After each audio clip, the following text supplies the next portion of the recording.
Yes, hello, what's up mga kauging? Uy, unsan man po'y tirada ni moron kauging? Ngayong araw ay samahan nyo kung magpaksiw ng ulo ng Jurassic mga kauging.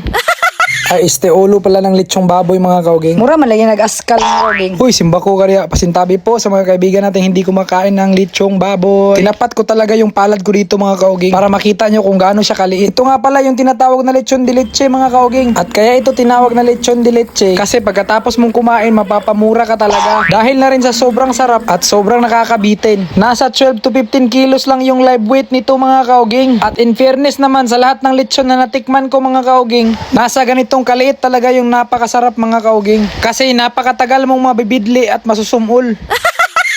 Ayusin mo naman yung pagtatagalog mo mga kauging. Nakakahiya sa ating mga tagapakinig ba? At speaking of tagapakinig mga kauging, shout out nga pala sa Ricotel Store Grand Mall ng Tagum. At siguradong naminaw din ngayon yung utol ko na sa Livestock Tagum City, Jiminico Silva Jr. At sa lahat ng lechoneros dyan, mabuhay kayo hanggat gusto nyo.